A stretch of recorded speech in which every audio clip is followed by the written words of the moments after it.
Welcome to the Scaling Japan podcast. I'm your host, Tyson Battino, and on today's episode, we have Shuma Goko. He is the founder and producer at Outbound KK, a Tokyo-based company specializing in international event production and cross-border activations. He has more than 14 years of experience in international event production and trade show setups and management around the world through his work at Outbound KK.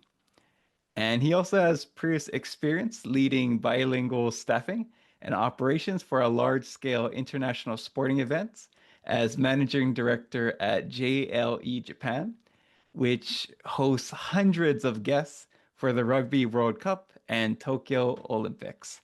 And Shuma is one of a good friends of my co-founder at One Coin English, and I personally saw him at work while managing for the Rugby World Cup. And today I wanted to talk about trade shows. And when I think about trade shows in Japan, Shuma is always the first person that comes to my mind. So he was the person I had to get on. It's so great to have you on the podcast, Shuma. Thank you for having me, Tyson. It's such a pleasure to be here.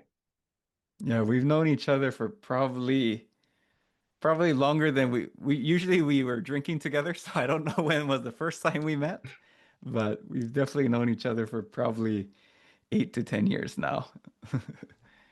So That's yeah, right. Yeah, we met each other pretty often at the office. Yeah, but yeah, it sounds a little weird, to have like business a serious conversation. discussion like Yeah. this.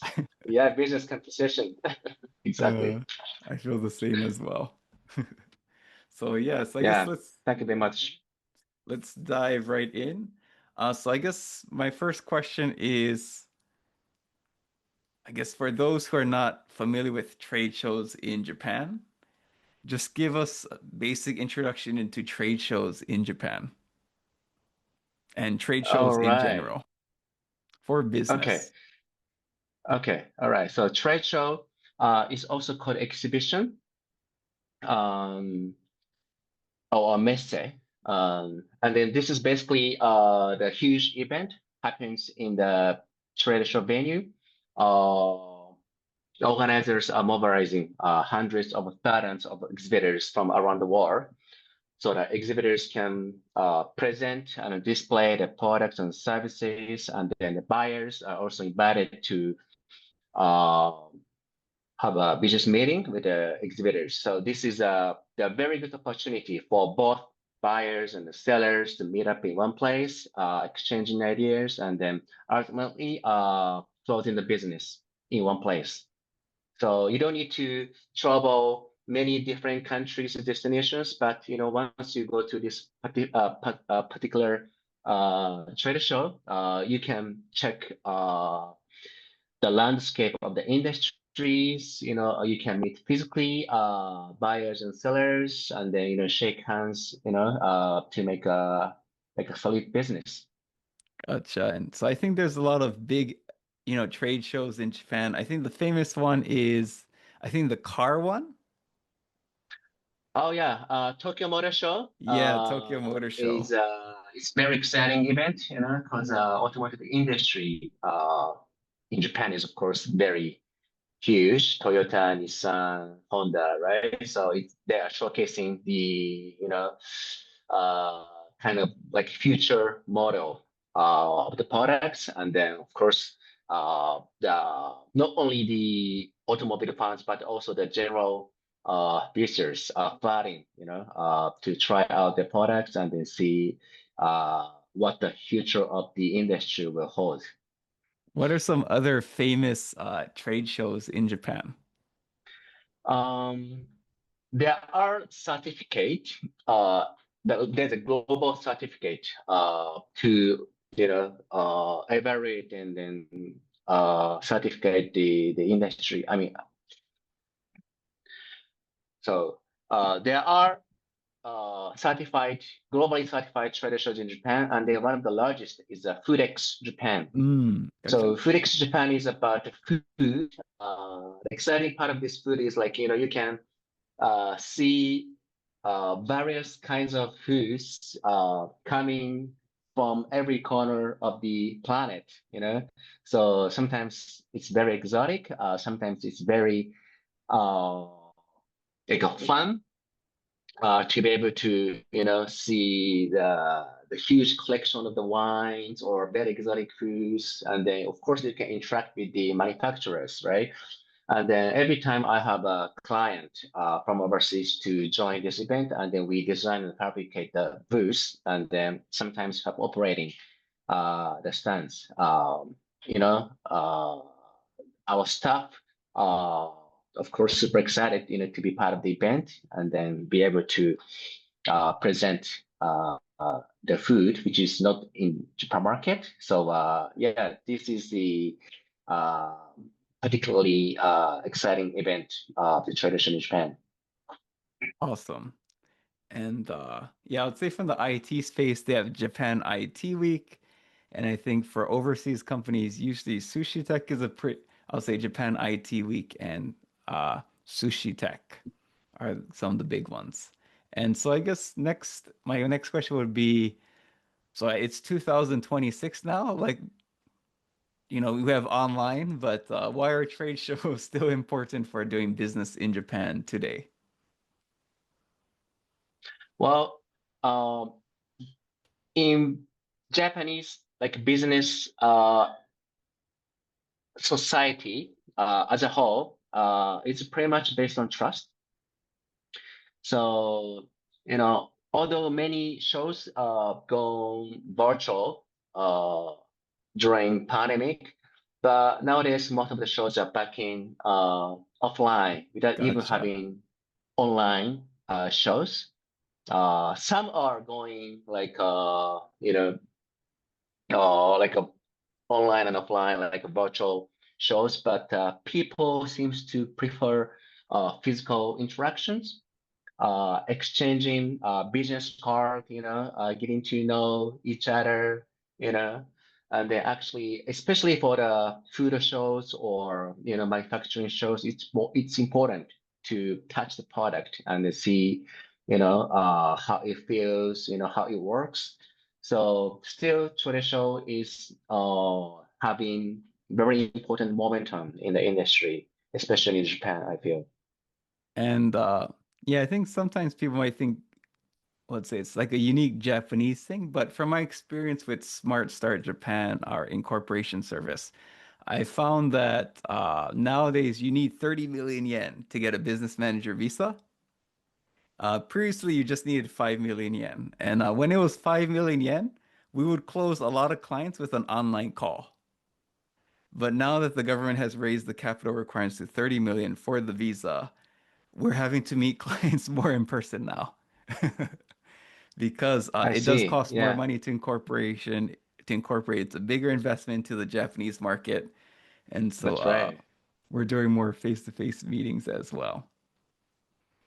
Yeah, that's true. That's true. Yeah, that's the you know, for the trade industry, you know, kind of advantage, you know, to join this physical event, to get a, you know, traction in Japan. Yeah, Yeah, so really, it's like you said, right? It's the face-to-face interaction, and I think you also said it's their chance to really they can feel, experience the products as well, right?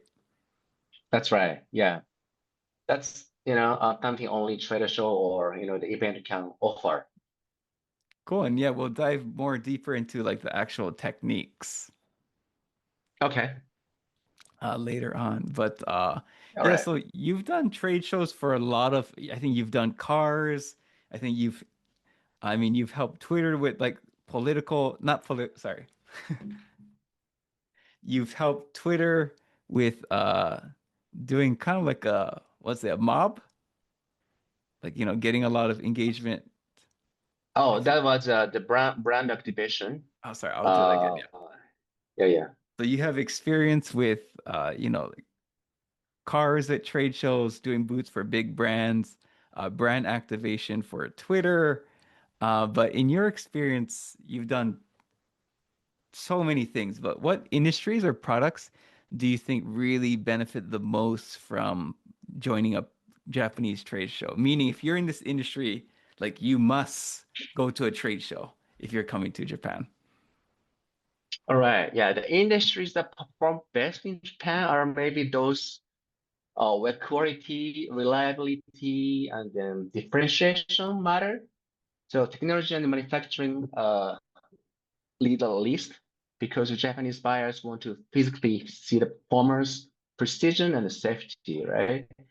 Food and beverage brands benefit from tasting and storytelling, while fashion and lifestyle products gain trust through design and craftsmanship. So for domestic brands, trade shows are key for expanding across regions, and for international brands, exhibitions act as credibility checkpoints, providing commitment, compliance, and a long-term partnership potential. So next, now that we've kind of talked about why doing a trade show is important in Japan, I want to dive a little bit deeper into having success doing trade shows in Japan. So my next question is, what are some key things foreign companies should know before exhibiting at a Japanese trade show? Okay, thank you for asking, Tyson. I think foreign companies should carefully prepare before exhibiting in Japan. The booth are expected to be clean, simple, and professional. And the staff should stand, greet visitors actively, and then avoid too much casual behavior sometimes. Um, Having Japanese speaking staff is a major advantage for foreign companies, of course. Like printed materials such as brochures and one pages must be in accurate Japanese, not rough translations. So it's better to be checked with the native Japanese. If you use ChatGPT, it's very obvious to Japanese people you use ChatGPT. That's right. That's right. Yeah. ChatGPT is getting more and more accurate, but translating it to Japanese can be a little tricky. Vice versa is okay, but Japanese it is still difficult to be translated like fluently through AI, I believe. Yeah, for sure. What are some mistakes that first-time exhibitors often make in Japan? Yeah, as I just mentioned, the the underestimating language needs might be one of the mistakes often made. Second point would be lack of preparation for the follow-up. Collecting business cards is meaningless, right? Without clear system to respond quickly and then professionally after the event. So yeah, finally, many are either too casual or too aggressive. Japan expects a balanced approach, like respectful, patient, and sincere. So being overly like pushy or overly relaxed could uh, potentially damage credibility and trust. So the kind of attitude can be also good to keep in mind. Good. So I have a question. So, yeah, you mentioned the balance between not being too casual or not too aggressive. So, if someone comes to your booth, I guess, are you expected to talk or should you talk to them if someone comes to your booth? If I were exhibitor Yes, if and you then were an having, exhibitor, yeah. oh yeah, it's always good to have visitors coming to the booth, right? And then it's of course it's very nice to have a casual opening for the conversations and then discuss like potential business. Yeah, but like sometimes like Japanese customers not really accustomed to like have a very like private narratives or Like like shaking hands, right? yeah, something like that, so it depends on like who you talk to, but I'm talking about the very conventional Japanese companies right here.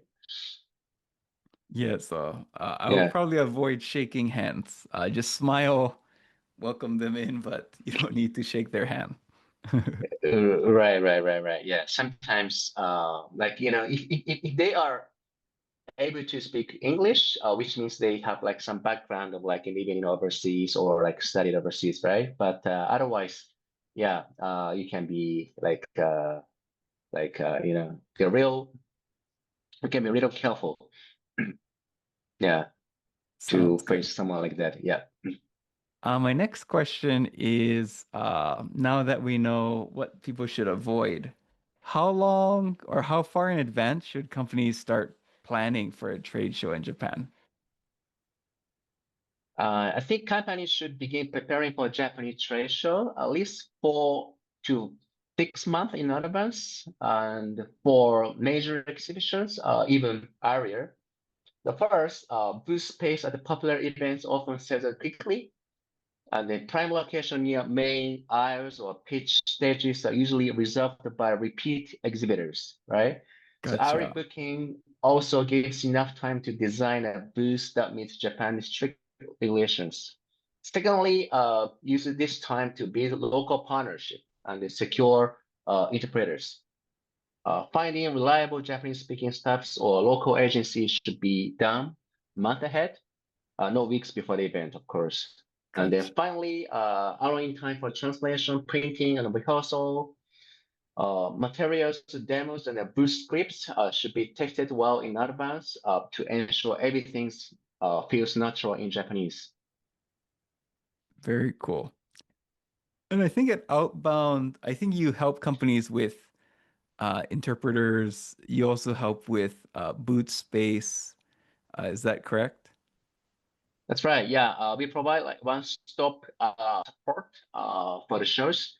So sometimes we help like booking a space, design and fabricate a stand, and even operation, including um, casting the host and hostess, interpreters, sometimes even uh, support a business meeting Yeah, and I in the think booth. Yeah, yeah. recently I introduced one client too had who had a very unique request of they wanted to bring a phone booth. Oh, that's right. Yeah.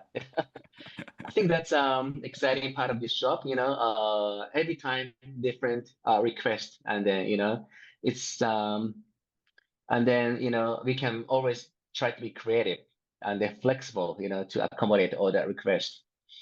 Gotcha. Before we move on to maybe how to maximize impact, could you share some interesting requests you have received? Okay, so at the food expo, one of my clients were has asked to arrange chef Oh, chef. to cook their ingredients and then to provide to the guests, not only in the exhibition venues but also outside restaurants, to have a kind of like pop-up event. Oh, wow. Yeah, so that was very challenging because we didn't have much time left, but also very interesting interaction, to invite guests and then to have a very good chef to cook, very exotic food to be served for the guests, and then it was very successful promotion for the client. Very cool. So next I want to talk about so someone has listened to our podcast, they're interested in they are gonna do a booth. And so I guess my next question is like, how can they have impact? So I guess my first question will be, what makes a trade show booth stand out to Japanese attendees? Okay, the boost that standard in Japan is not the loudest one, but the clearest and the most trustworthy. Firstly, focus on clarity in messaging.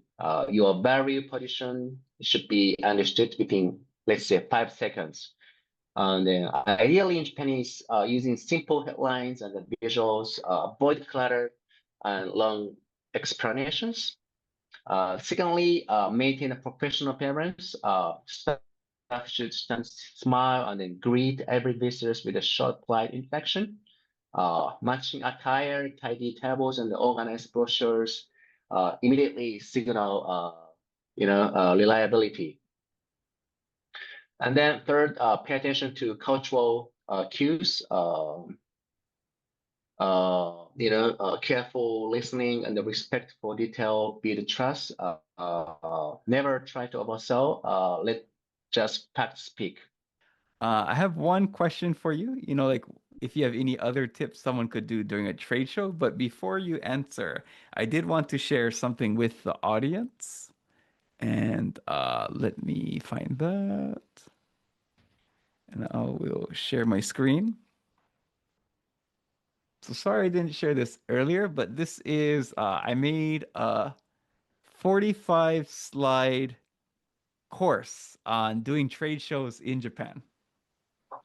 And one of the slides is on who attends trade shows in Japan.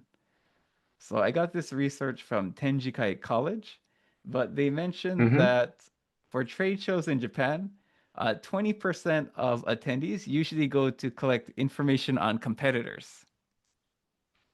10% of people are trying to sell their own product. So they want to sell Yeah, it it to the happens people. sometimes. Yeah, right. Instead of exhibiting, right? They just jump into the booth and then try to sell the products. Yeah. It's we are 100% guilty for that at Smart Start Japan. We go to Sushi Tech Tokyo, Takeoff Tokyo, we actually have our own booth, but we go to a lot of events and to the companies who want to enter the Japan market, we try to pitch Smart Start Japan. Hmm. Yeah, So pretty that's a much you'll see guerrilla us. marketing, right? Yep. Yeah, You'll yeah, see yeah, us yeah. selling at all of these events. Um, Mm-hmm. 20%. So we're part of the 10% of people who, I guess, disrupt. And then 20% is people from other industries. They're just doing some market research, or they want to see the trends. So, like for marketing, what type of marketing trends are happening, or in drones, what's happening in the drone. So they're usually doing research more out of curiosity. Only 10% they say are people who are going there directly to make a purchase, and it's the decision maker who is going there to make a purchase. So it's really only 10% who, like I would say the director. But more typically in Japan, Mm. 40% is probably going to be someone from a company. They are interested in a service, but it's not the director. It's maybe the manager, or it's maybe a 20-year-old staff member, 25, 20-year-old staff member. They were sent there to collect information, and they're going to pass that information to the decision maker. So I wanted to share this with the listeners, and Yeah. just about who attends trade shows in Japan. Mm. Yeah, that's a very interesting insight, actually. Then the the one of the largest difference between Japan and overseas trade show is, as you just mentioned, many people are coming to the event to collect informations instead of actually making a decision for purchase. In overseas show, mostly in Europe and Asia, buyers are coming all the way, from different countries Gotcha. to meet the sellers, right? So they have a budget, and they need to purchase, the products for sourcing. But in Japan, this is of course changing as the show is getting more and more international. But like a domestic and conventional show, it's more like like industry reunion and gatherings, and then building trust to exhibit every year, and then interact with the business partners and clients.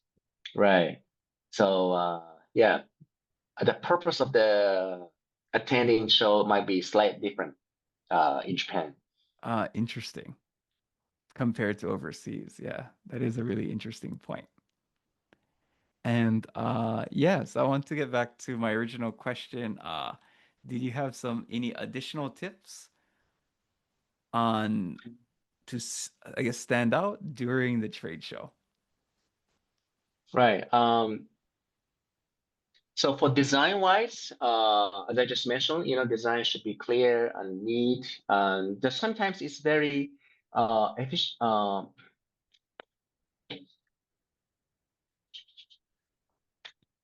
And sometimes it's very good to have like moving elements, like 3D fonts or some gadget to catch attention, or also having like video clips playing on the screens, or having a presentation if you have a large enough space. So like, and then there's one more point, like when you make a graphic, it's often good to have face, someone's face, because it's kind of like Uh, psychology things. When people are looking around and have a eye contact, even with the graphics, like people are having attention to this object, right? So those like small gimmicks uh, can be like embedded into graphics. yeah, and I think the graphics can be targeted towards the user. So if you're selling a software for like a general staff member, you should show someone who looks like a general staff member using the software. Kind s- and if it's something that's more Yeah, technical, you should use a picture of someone more technical. And another thing I wanted to highlight was Shuma mentioned that it's really, really, really, really, really important to have content in Japanese. And it goes back to what Shuma also said, where in the West, a lot of times you'll have the buyers come to the trade show, but in Japan, it's often the person under them who's coming to collect information. So even if the person that you're talking to, who's been sent there to collect information, speaks English, their boss may not speak English. And so if you have English materials and they give that to their boss, the boss is just going to throw it away. But if you have materials in that's right. Japanese, when the boss he or she is on the train for like 1 hour, 90 minutes, they'll have your printout, they'll look at it in the train and they'll actually look at the content. So J Japanese localization, it's crucial.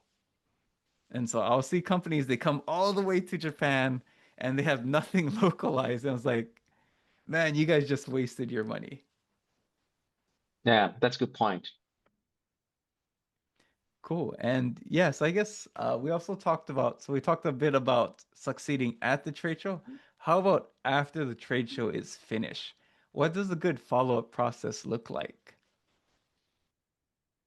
Okay, so post-trade show follow-up is as important as expressing yourself in Japan, sometimes even more, right? So first is speed. Ideally, you should contact leads within 24 to 48 hours while conversation is still fresh, right? While waiting a week often means the opportunity is already gone.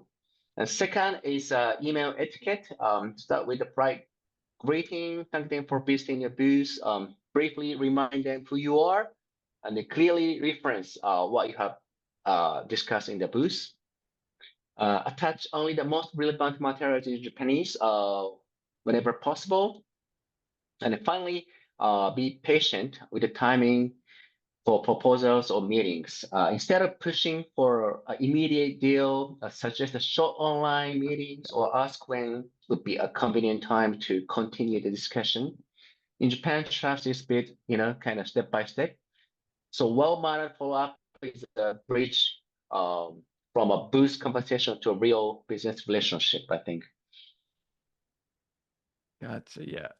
So I think really the goal of the trade show is to get the meeting right, the next meeting That's right. Yeah. Yeah. Next meeting. with the You decision know, maker who is not attending the event. that's right. That's right. Yeah. And then, especially for the overseas companies, it's not easy to meet the decision maker physically, because you need to leave Japan right after the show. But especially after the pandemic, the people are getting used to having online meetings, right? Yeah. So it's much more easier than before, to continue discussion with the decision maker from Japan. Gotcha. Cool. And maybe could you share a short, maybe success story or case study of a company you helped that did really well at a trade show in Japan? Okay, maybe I can recall one European IoT startup that entered Japan to my factory next in Tokyo. Actually, yeah, he was one of my old friends, and then I helped him to, exhibit at a show. So instead of using flashy global booth design, they localized everything. The key message was written in simple but catchy Japanese. Their demo reel was showing the common problem in Japanese factories, and then explaining simply, how they can approach the problem and then solve it. And then, of course, they hired a bilingual engineer, to explain technical details on the spot. And then they didn't try to close the deals at the booth, but instead they focused on listening carefully, collecting detailed feedback, and asking about current challenges. So every evening, they review the business cards and then send personalized follow-up emails within 24 hours. Then within 3 months, they secured a proof of concept project with the tier one manufacturer, right? And what made difference for them was not like technology alone, but respect for the Japanese culture, and then consistency in communication and passion in relationship building. So my last two questions. One is, what industries have you done a trade show for? That's a good question. It's very difficult for me to come up with the industry I didn't engage with. Yeah, I know that's Yeah, travel, cars, automobile. IT, Yeah, IoT, that's food. yeah, and then IP and anime tourism, I think sports too. uh, sports as well. Yeah, so I think yeah, I have worked over more than 30 or 40 different industries, and yeah. And so I guess the question, if anyone's looking for a professional to help you with your trade show, Shuma's the guy to reach out to. Shuma, how can they contact you? Okay, so when you reach out to me, you can either scan this QR code, which leads to our website, or I believe there'll be the contact email address in the info part. Awesome. And thank you for taking the time. Thank you, You, Tyson, for having me today. Thank it was you. it was a pleasure having you on. Likewise.